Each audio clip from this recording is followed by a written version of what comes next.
Bom dia. Hoje, as sementes que caíram entre os espinhos e as que caíram em boa terra. A parábola está em Mateus capítulo 13. Hoje é a continuação do tema. O que significa cair entre os espinhos? São aquelas plantas que germinam, crescem, mas não conseguem chegar à estatura própria para começar a produzir os frutos. Existem os espinhos que sufocam a planta, terminam matando-a. O Senhor disse assim, está em Mateus 13, 22. E o que foi semeado entre os espinhos é o que ouve a palavra, mas os cuidados deste mundo e a sedução das riquezas sufocam a palavra e fica infrutífera. Veja esse texto que está em Parábolas de Jesus, página 18. A semente do Evangelho cai muitas vezes entre espinhos e ervas daninhas. E se não ocorrer uma transformação moral no coração humano, e se não forem abandonados velhos hábitos e práticas da anterior vida pecaminosa, e se não forem expelidos da alma os atributos de Satanás, a colheita de trigo será sufocada. Os espinhos serão a colheita e destruirão o trigo. Sabe, aqueles que têm amor à riqueza, estão envolvidos nos cuidados dessa vida, do mundo, Jesus não ocupa o primeiro lugar e eles precisam fazer algo. Caso contrário, não vão produzir fruto. Os espinhos sufocam e correm o risco de perder a vida eterna. A transformação necessária só é possível através da presença de Cristo. Ele precisa ser o primeiro em nossas vidas. Para o crescimento dos espinhos não é necessário esforço. Eles já estão lá. Mas para que a semente plantada possa crescer, é necessário arrancar as ervas daninhas. Existe algo que precisamos fazer. E a pergunta é, estamos cuidando das entradas da alma? O que estamos vendo, assistindo, lendo, conversando? Se não cuidarmos, o inimigo poderá se aproveitar e nos afastar de Deus. Esse texto da página 18 é muito importante. Diz assim, se o coração não for guardado sob a direção de Deus, se o Espírito Santo não refinar e enobrecer incessantemente o caráter, revelar-se-ão na vida os velhos costumes. Podem os homens professar crer no Evangelho, mas a não ser que sejam por ele santificados, nada vale sua religião. Se não obtiverem vitória sobre o pecado, este estará obtendo vitória sobre eles. Os espinhos que foram cortados, mas não desarraigados, brotam novamente até sufocar a alma. Sabe, o problema não é o trabalho, não é o lazer, o problema é quando estamos tão focados no trabalho, até mesmo em ajudar o próximo, que não dedicamos tempo suficiente na presença de Deus, principalmente antes de sair de casa para nossas atividades do dia. A negligência da oração e do estudo da Bíblia, esse é o problema. Deus precisa ser o primeiro em nossas vidas, caso contrário, não chegaremos a produzir frutos. Porque Jesus falou e está escrito em João 15, verso 5, sem mim, nada podeis fazer. Outro ponto é o amor ao mundo. O mundanismo. A Bíblia ensina que quem ama o mundo, o amor do Pai não está nele. Veja o que está escrito aqui. Não ameis o mundo.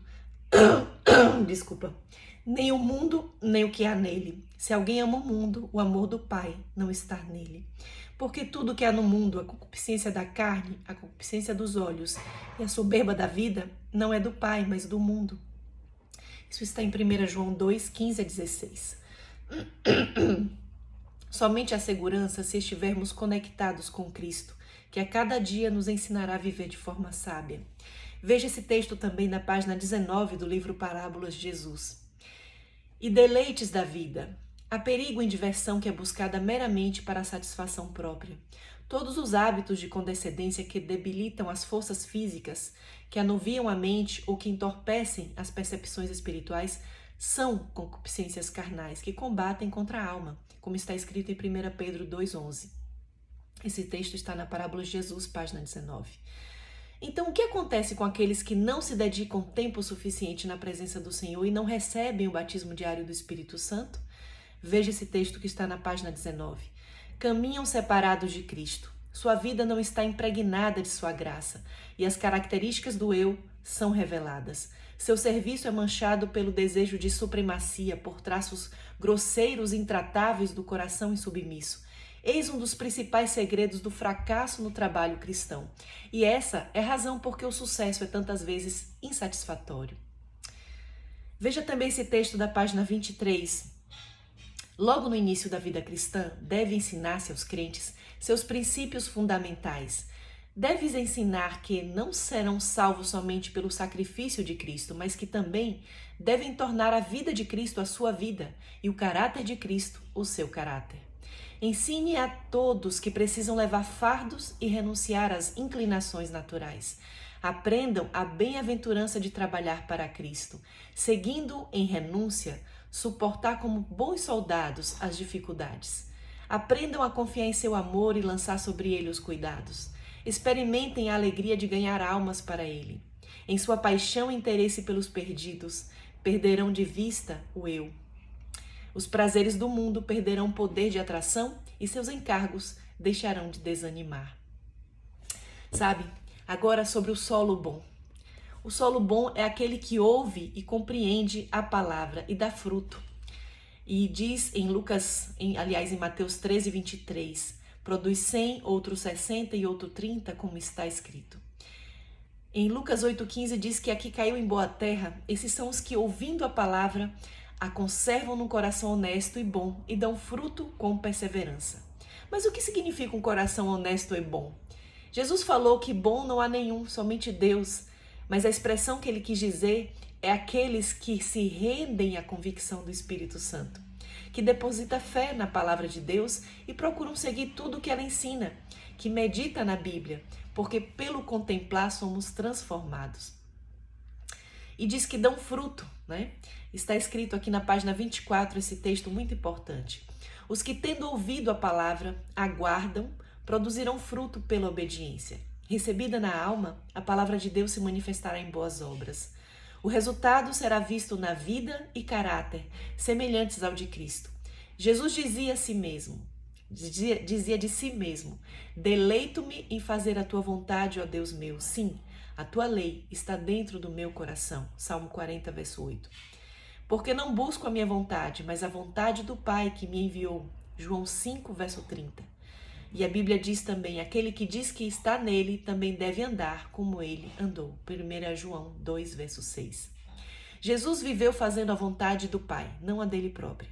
E ele nos deu o exemplo que, se vivermos aqui na terra, em comunhão com ele, com o batismo diário do Espírito Santo, isso será uma realidade em nós. Não faremos a nossa vontade, mas somente a do Pai. Em resumo, a parábola quer nos ensinar que o semeador é o mesmo. As sementes são as mesmas. A diferença é o solo. E o solo são as escolhas que fazemos quando ouvimos a palavra. Sabe, os ouvintes como solo no caminho, como os de pedras ou o de espinhos, todos eles, a esperança, se mudarem. Precisam mudar se quiserem. O Espírito Santo ele está constantemente trabalhando em nós, revelando as decisões que precisamos tomar. Devemos ouvir essa voz e tomar a decisão que precisa ser tomada, para que assim possamos produzir frutos para a glória de Deus. É a presença do Espírito Santo que faz com que produzamos o fruto. E esse fruto nós achamos em Gálatas 5, 22. Mas o fruto do Espírito era amor, gozo, paz, longanimidade, que significa paciência, benignidade, bondade, fé, mansidão e temperança, que é o domínio próprio. Somente aqueles que recebem a Jesus Cristo como seu Salvador, que têm fé na palavra de Deus e colocam a Bíblia como regra de fé e prática, e que recebe a cada manhã o batismo diário do Espírito Santo e que também já se batizou nas águas, esse está no caminho da vida eterna. E esses são os que têm o solo bom. Que Deus nos abençoe e que todos nós possamos ter um solo maravilhoso para que possamos glorificar a Deus através de nossas vidas. Esse é o meu desejo. Um grande abraço, um feliz sábado.